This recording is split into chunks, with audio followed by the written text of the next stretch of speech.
想走一条新路，所以你想让我配合你。对，整个实验室里，我觉得你是最好的人选。时间太短了，根本不可能。你还是放弃吧。你上次不是问我，西西弗斯绑架过死神，而我对世界做过什么吗？我正在试着改变一些事情。那只是希腊神话，死神一直都在，不是吗？帮还是不帮？一句话。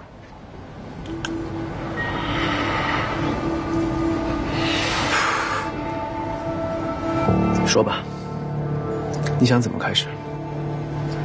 先从基础开始吧。你应该对质谱比较熟悉，那就先分析一下端粒酶的互作蛋白，看看我们能不能找到新的灵感吧。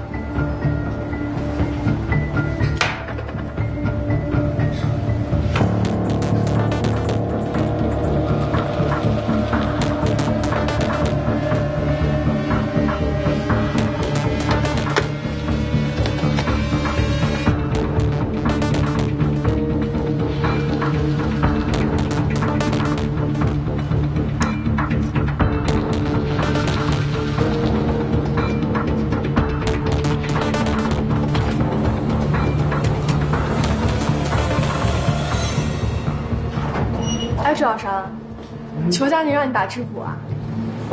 打了质谱又能说明什么？能找到互作和相关的蛋白，应该是想重新回到小分子抑制剂的研究方向。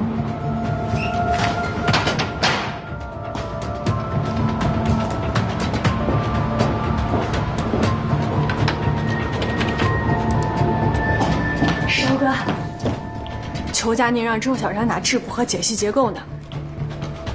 别人的事儿跟你有关系吗？干好你自己的工作。好。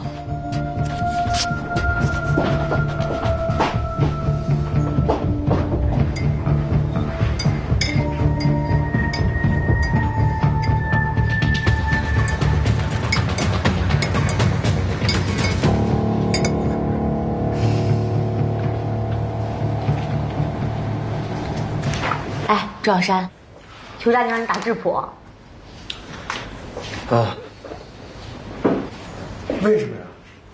他想从互作蛋白上找到新的突破口，打开小分子抑制器的新思路。他是想回到过去的方向啊？可笑吗？咱这么多人，1年多了都没有找到解决办法，他怎么那么厉害呢？给他个翅膀能上天吗？哎，不过我倒是觉得原来的方向放弃了呀，可惜了。怎么可惜了？你看啊，我们之前的抑制剂方向副作用太大，走不下去了。就因为哈里发表了个文章，老孙就说试试哈里文章里的基因方向。但是谁知道哈里是不是有所保留啊？万一他说一点留一点，那我们也是很难有实质性的进展啊。那个我那个吃完了，你慢慢吃啊，孙老师。列刚慢用啊。哎，等等我。叔叔请。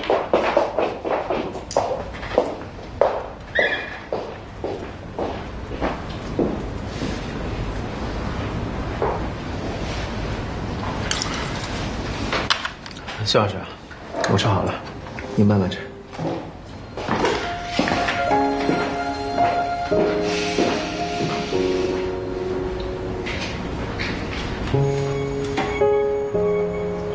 所以说质谱这里还没有进展。是啊，之前孙老师在这个方向已经研究了1年多，都没有什么结果。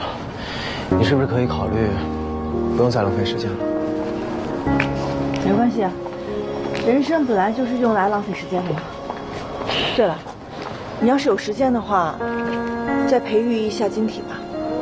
为什么？所有的方法都试一下嘛。好。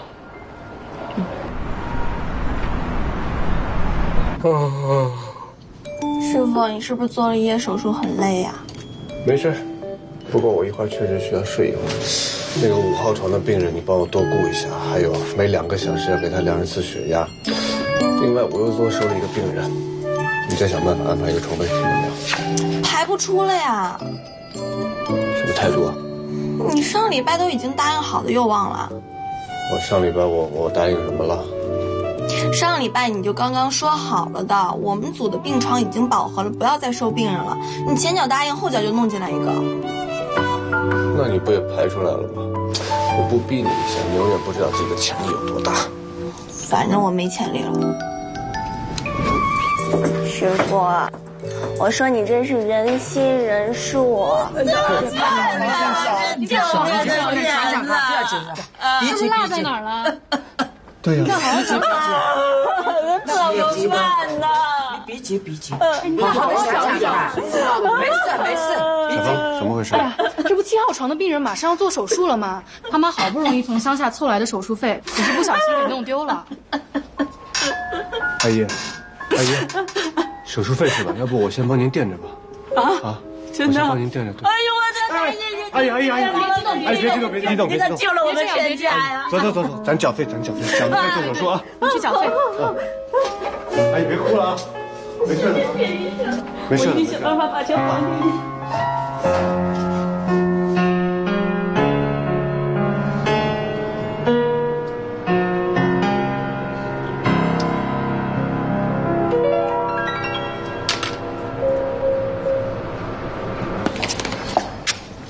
没有进展。我就说吧，佳宁只来了半个月，怎么可能有突破？我说什么来着？王老先生简直就莫名其妙。你呀，别意气用事。佳宁要是真把报告做出来，得到王老的认可，对我们都是有好处的。不，他做出来了，孙老师就被比下去了，我才不要呢。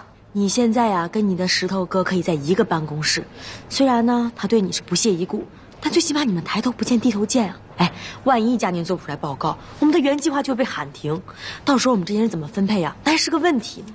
我不管，反正他就是不能比孙老师好。稍安勿躁，静观其变啊。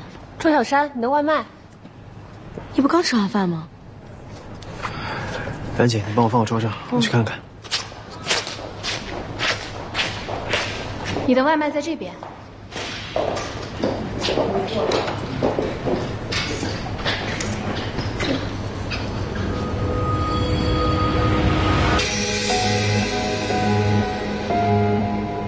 周小山是吗？您的外卖到。是你。周小山，点了外卖啊？中午没吃饱吗？啊。怎么了？没什么。是不是实验室里面太闷了？去透口气吧。我先进去了。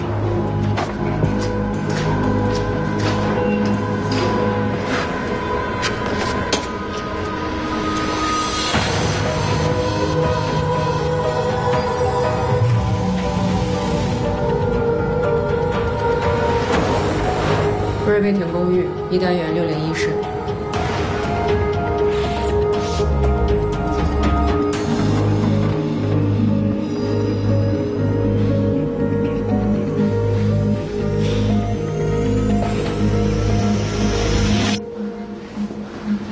哟，老秦呐，又去做好人好事了，看来以后的大主任的位置非你莫属啊。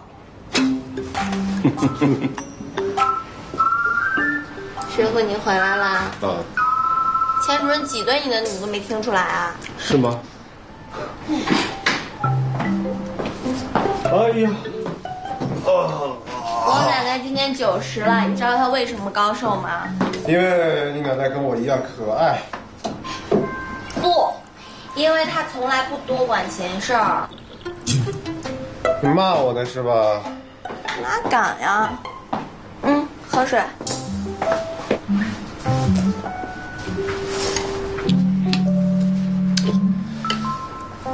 看到我头上这是什么吗？你日益后退的发际线。发际线你个头！救死扶伤。师傅你太厉害了，你简直人帅心善。可是你每个月也得给自己留点生活费啊，不能老这样啊。不用，我不还有你吗？我养你啊。对呀，你给我买早餐啊。好，行，别跟我贫了。你现在去帮我把那床位的事给我安排好了，快去吧去。好，我找陈姐养你。你说什么？多谢了，陈姐。哎，真是被你缠的没办法。陈姐，你最近头发怎么这么好？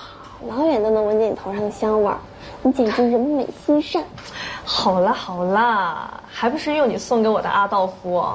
不过话说回来啊，我真的很喜欢用这款精油的洗发水，用完以后啊，头发又顺又滑，味道还很好闻，是吧？对了，嘉欣啊，你跟着你们师傅德惠也劝劝他呀。你看他明明有着大好前途，还蜗居在我们医院。我劝不了。再说了，咱们奥阳也不差呀，在全国可是排得上号的全科医院。他这么年轻就已经是副主任，他还想怎么样？你还不知道他的背景啊？他还有背景啊？我以为只有背影呢。哎呀，别淘气！你们秦医生啊，5代从医，他父亲是美国很有名的心内科医生，到了他这一代，早就财务自由了。可是他还跟着我们在医院的第一线熬着，人家有情怀。哎，陈姐，你说的秦医生怎么跟我认识的不太一样啊？这小晴平时对你们这些小的吧，的确严厉了些哈。不过他年轻的时候比你还混呢。真的呀？我也是听别人说的，说他18岁的时候考上大学没去上，要搞什么全球旅游，哎呦，把他家里人给气的呀，断绝了他所有的财路。哎，你猜怎么着？怎么着？他又靠着一路卖唱，结果还把整个行程给走完了。哇，我师傅这么酷呢？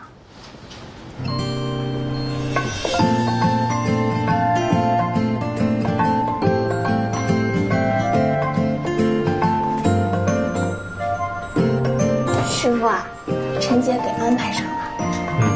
帅帅的师傅，你还有什么事情需要我做的，尽管吩咐。拿着手机是不是又在录视频呢？没有、啊。又想给我录鬼畜啊！手机放下。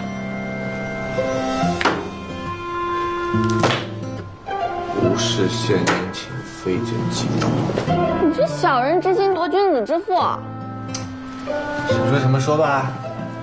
哎，师傅，听说您当年环球旅行还靠卖唱为生来着？难道我会功夫也要告诉你吗？哎，吓我一跳。哪听得陈年八卦呀？哎呀，师傅，你就别低调了。这么说是真的，你说说呗。哎，都是过去的事，没什么可提的。我可羡慕吉普赛人的生活方式了，那是我的梦想，没想到你也能做到。那是你的梦想。我告诉你，这么无拘无束的生活需要付出很大的代价。我劝你还是踏踏实实的，知道吧？我不想踏踏实实，我就想要无拘无束，付出代价我也愿意。不，你不会的。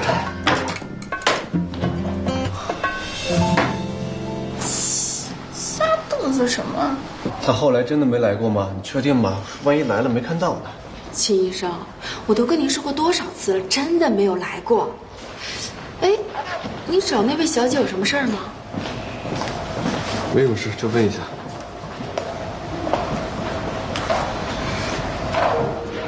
姐，你有没有觉得我师傅真的很酷啊 ？Gap year， 在国外是一种很常见的现象。什么鬼？就是间隔年、空档年。一般是说年轻人在升学或者是毕业之后、工作之前，他们会做一次长期的旅行，一般时间是1年。我就需要 gap year 啊！你吃不了那种苦。为什么 ？gap year 一般是穷游，需要坐红眼航空、住青旅，还有经济窘迫，你能行吗？我实在不行，还可以找老爸救济嘛。那就失去了 gap year 的意义啦。再说了，你觉得老爸还有阿姨他们会同意你出去玩吗？玩1年？也是啊。好烦啊。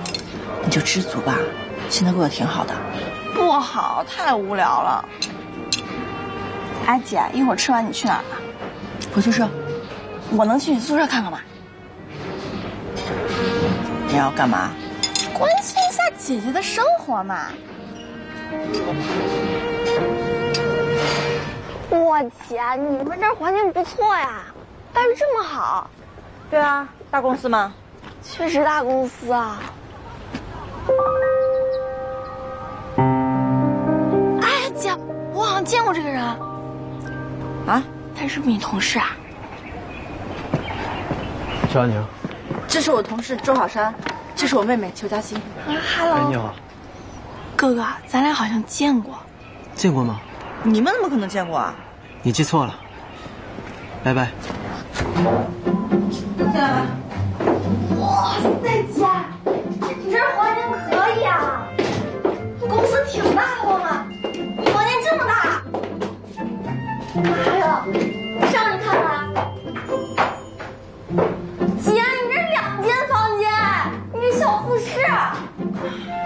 你这公司太大了，我的天哪，比我们医院强多了。这下你可以放心了吧？放心，小佳宁，你自己生活自理能力什么样不清楚吗？哎，我能力怎么了？我只不过是不愿意把时间浪费在不重要的事情上吧。哈哈哈，很光荣了。哎，对了，你要替我保守秘密啊，尤其是不许让爸爸知道我回来了。保密可以，但是呢，你得答应我一个条件。条件啊？那我给你买的那个羽绒服喜欢吗？送给你了。喜欢是喜欢，但是呢，羽绒服就太俗了。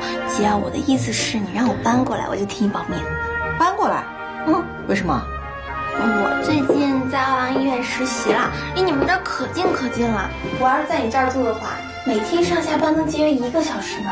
这对于正在长身体的少女来说，是多么重要的一件事情啊！是不是啊，姐姐？我提醒你一下，自从上了初中呢，你就再也没找过哥了。姐，你说这话就过分了，你这玩笑开大了啊！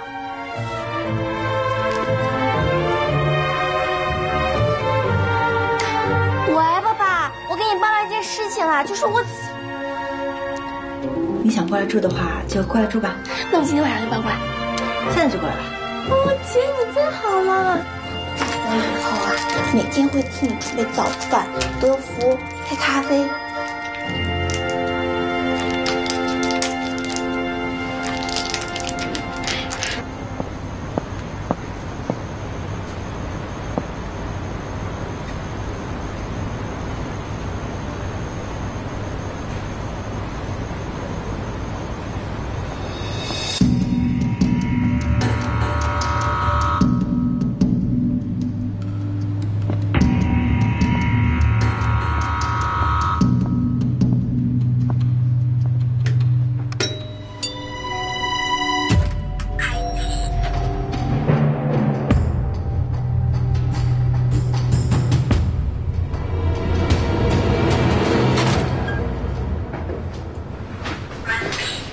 渣叔说这次的任务非同小可，让我来帮你。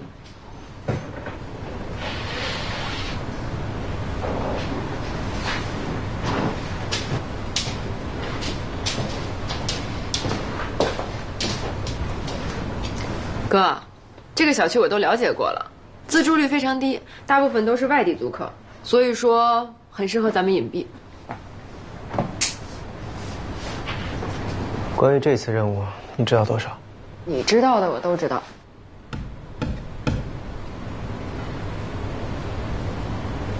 哥，有件事我不明白。说。TKS 为什么不等原计划有了新的进展再让咱们去偷呢？让咱们潜伏到实验室里，耗时耗力，得不偿失啊！如果不潜入实验室，就无法得知确切的项目进展，尤其是像原计划这一类的研究，一旦成功，引爆的将是一个1000亿级别的市场。所以，在没有确切结果之前，公司是不会透露太多消息的，因为会引起多方觊觎。那你现在打算怎么办啊？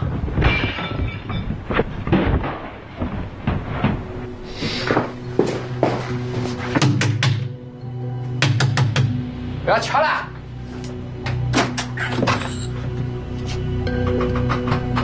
啥呢？我是你楼下的，让你安静点。哈，搞笑不啦？你凭什么管我？什么意思啊？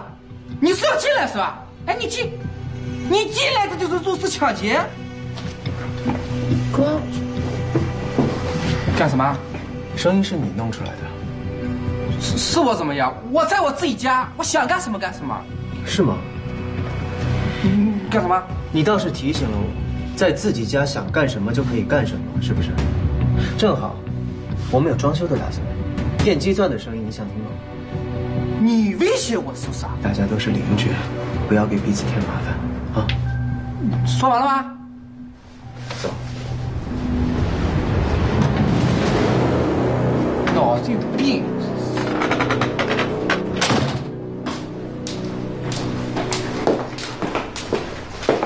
哥，直接揍他一顿就完了，废什么话呀？揍他一顿，把警察招来，然后暴露身份，就会教训。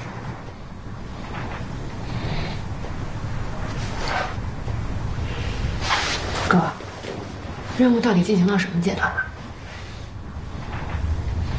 停滞阶段，茉莉，你不能待在这里。为什么呀？你的出现会打草惊蛇。我不会暴露的。哥，你信不过我。你听着，我如果不主动联系你，你绝对不能出现在我面前，明白吗？哦，知道了。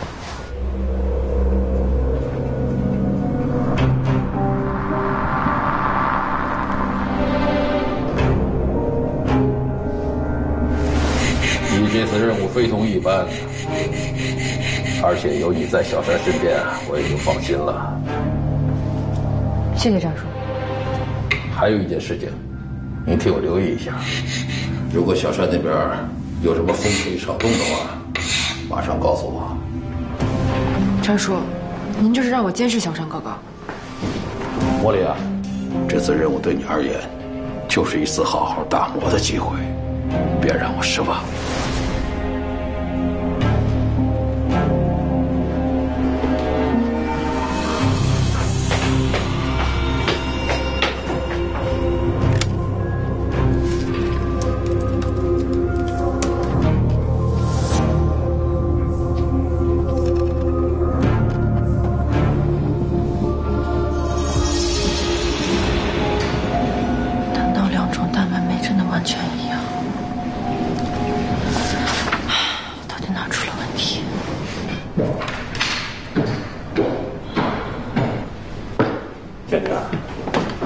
进展。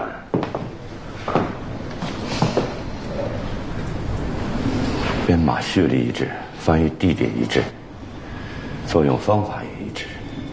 王老，是不是我太异想天开了？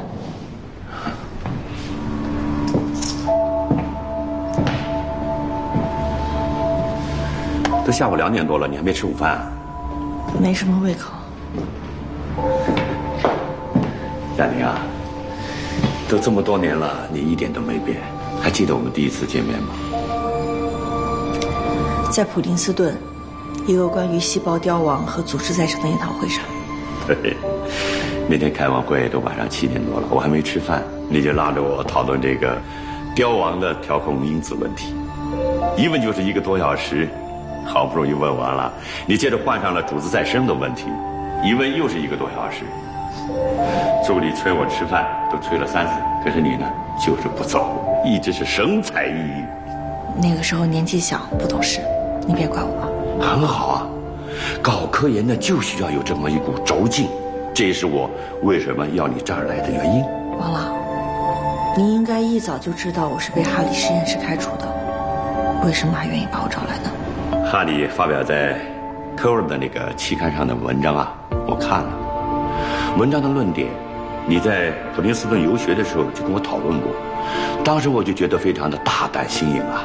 那篇文章是我的初稿，哈里知道以后就催着我发表，但是我觉得那个时候发表的话，只会让人质疑 Q 的权威性，所以他就用了一些手段把我的文章发表了。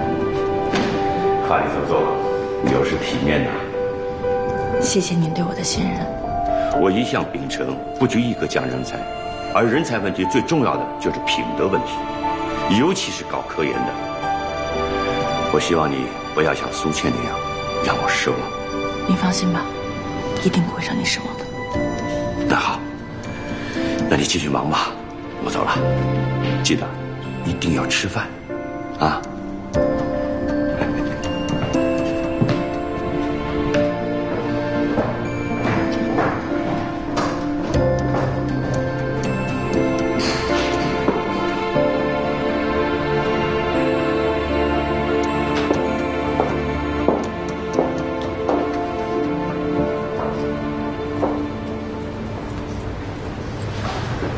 还是没有结果。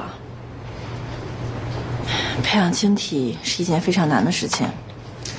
我觉得晶体实验就是一门手艺，不对，是一门艺术。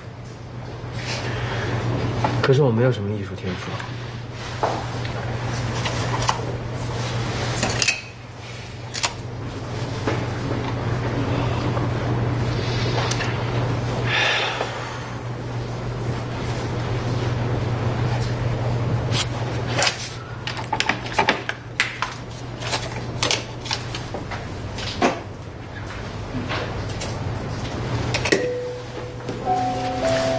这个是憨憨狼，一个非常有名的卡通形象。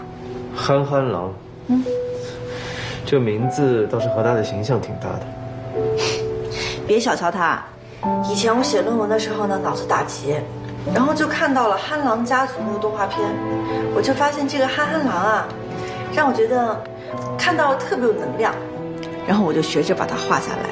以后每一次脑筋打结或者是遇到困难的时候呢，只要一看到它，我就觉得整个人充满了能量。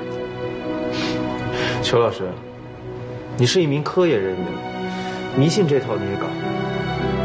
这怎么会是迷信呢？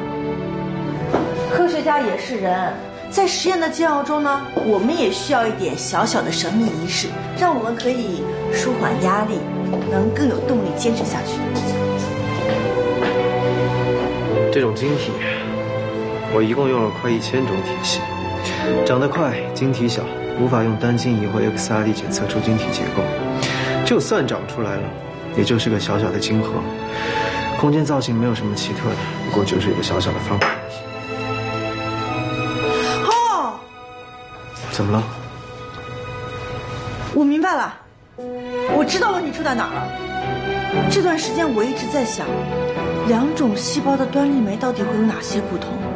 基因相同，转录本相同，翻译位置相同，我就是没有想到，在不同的细胞里翻译，而翻译后的折叠修饰有可能是不同的，非常有可能不同。小山，谢谢你，我相信你的肿瘤细胞端粒酶晶体也一定会长出来的，加油！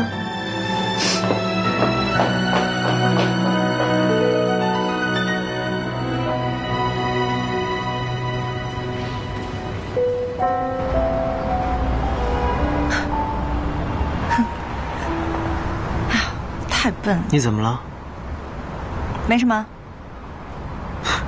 突然有点小兴奋。哦，能借我点钱吗？给。这什么呀？耳塞。昨天晚上不是说睡不好吗？谢谢啊。能够一觉睡到天亮是人生的小确幸。是啊。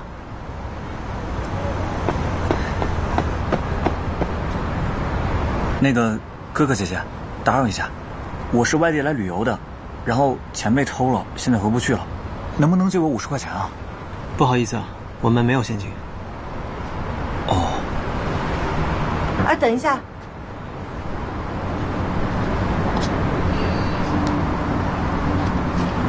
给。谢谢姐姐。姐姐能给我留个电话号码吗？我回去就把钱还给你。不用了。那怎么好意思呢？我不能平白无故拿你的钱，还是给我留个联系方式吧，我肯定还你。那你要真想还给我的话，那边那个高楼里面，原计划实验室，我在里面上班，你可以来找我，我在邱家泥。好，那谢谢姐姐了。快回去吧。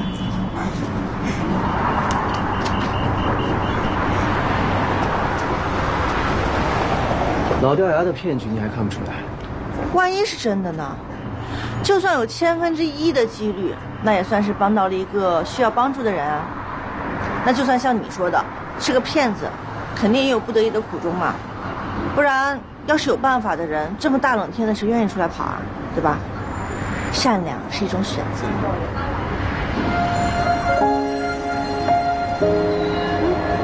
来车了。你先上，我还有点事。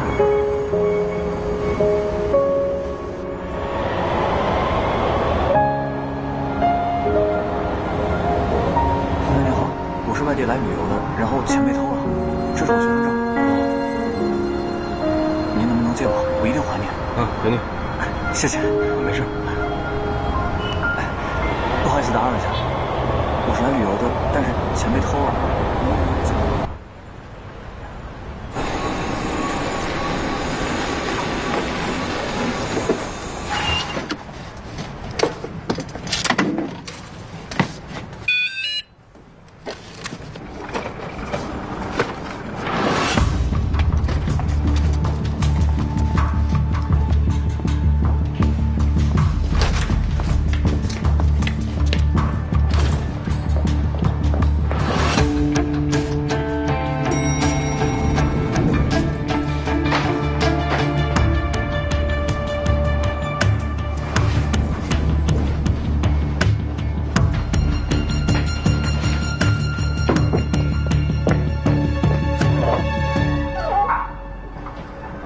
请问有什么事吗？您的外卖。我没点外卖，是不是弄错了？305，没错了。都是嘉欣买的。你这里面是什么东西啊？哦，季节限定青团。青团？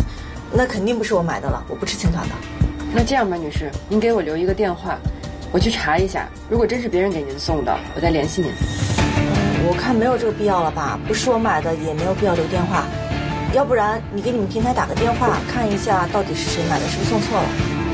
你是哪一家外卖？哎，青团都到了，谢谢啊。女士，麻烦您确认签收一下，给个5星好评，谢谢。谢谢。啊，你买的啊？对啊，我听童墨说青团是这儿的特色，特意给乔老师订的。谢谢。那我回去了，拜拜。拜拜。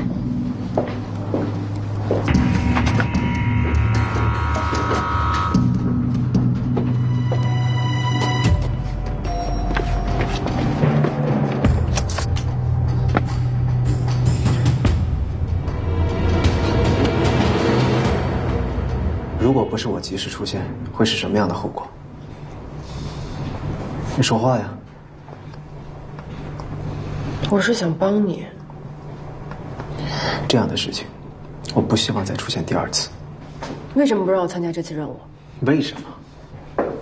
第一，你的外卖服连工号都没有，差一点就让邱佳宁抓到破绽。第二，做戏就要做全套，你既然要假扮外卖员，那你至少应该先搞定平台。第三，当邱佳宁对你有所怀疑的时候，你并没有在第一时间做出危机应对。有以上3点就可以看出，你一点都不适合这一次的任务。但我也有新发现。什么？邱佳宁宿舍有一双鞋，跟其他鞋的码数都不一样，证明他宿舍还有别人。那是他妹妹的。哥，对不起。我明天再来找你。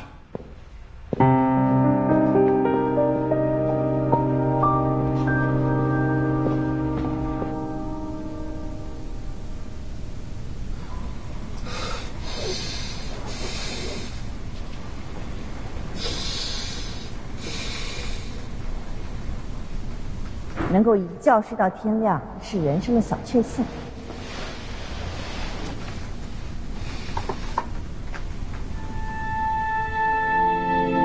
那就算像你说的，是个骗子，肯定也有不得已的苦衷嘛。善良是一种选择。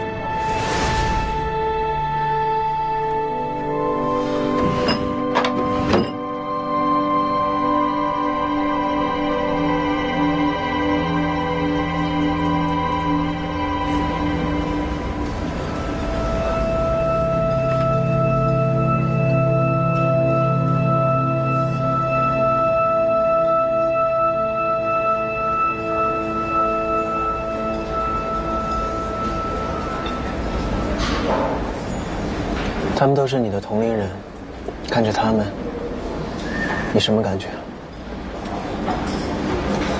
蠢。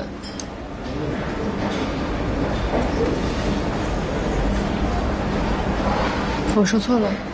没错。他们虽然跟你有着一样的年纪，但是他们脸上都挂着一种可笑的表情。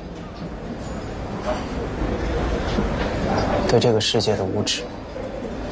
他们没有见识过大风大浪，没有体验过生离死别，更不知道这个世界还有另一面：黑暗、无序、纷乱。那你还带我来这儿？你有想过为什么他们可以这样生活，你却不行？哥，你到底想跟我说什么？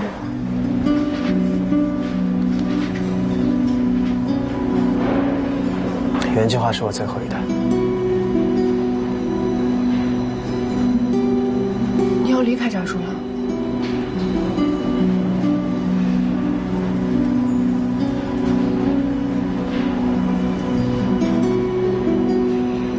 我厌倦了这样的生活，一个任务接着一个任务，永远都要紧绷神经，永远都要提防外界。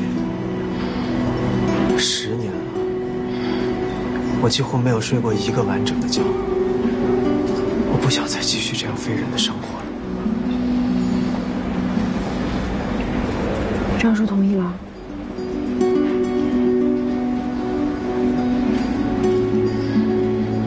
10年了，就算欠他的，我也应该还清了。他把我从那样的地方带出来，让我接受最好的教育，改变了我的命运。我很感激他。可是莫连，如果没有扎叔，我的人生就不会幸福了吗？你怎么突然跟我说这些？莫连，你的命是我救的，我要对你负责。我不希望你再这样浑浑噩噩、不辨是非的活着。我希望你能和我一样，换一种方式生活。换一种方式？不再伪装，坦坦荡荡。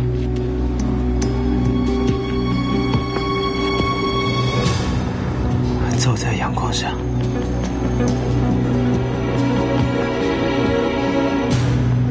哥，我们可以吗？我们能从那样的世界活下来，我们就是强者。强者，不管在哪儿，都无往而不利。你这个提议啊，看似大胆，但我隐约觉得有戏。待会儿等小孙来了，咱们再一起好好讨论讨论。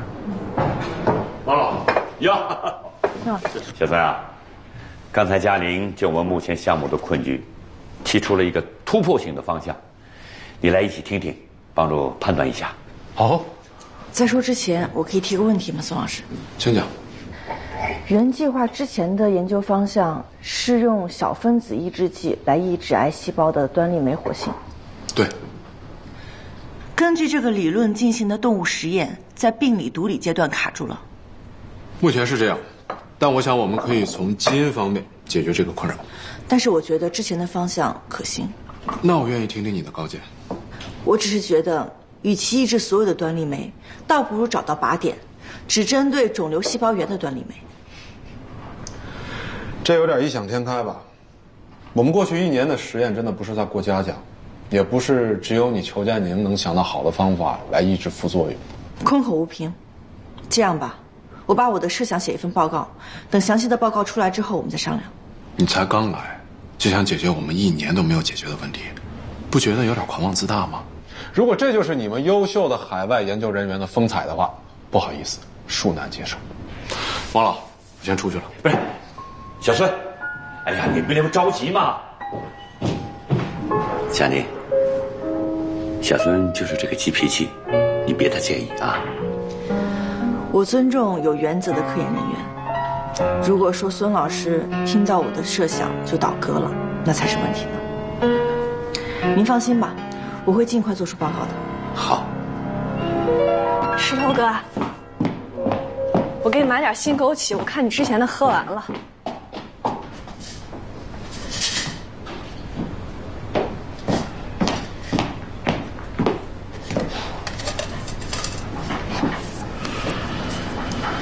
石头哥，你不开心啊？没有啊。我知道了，今天一上午裘佳宁都在王老办公室，他是不是给你穿小鞋了？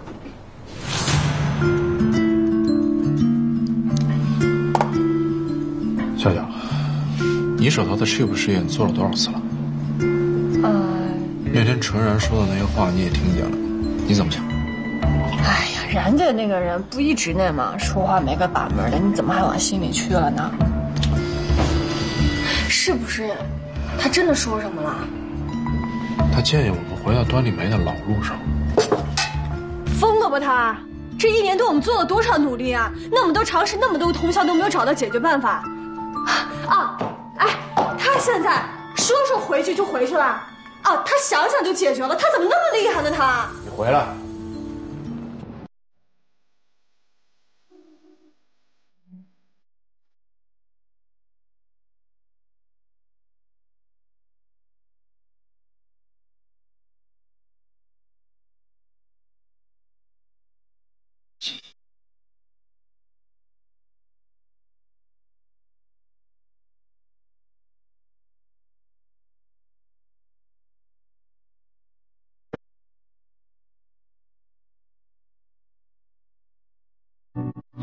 全是痕迹，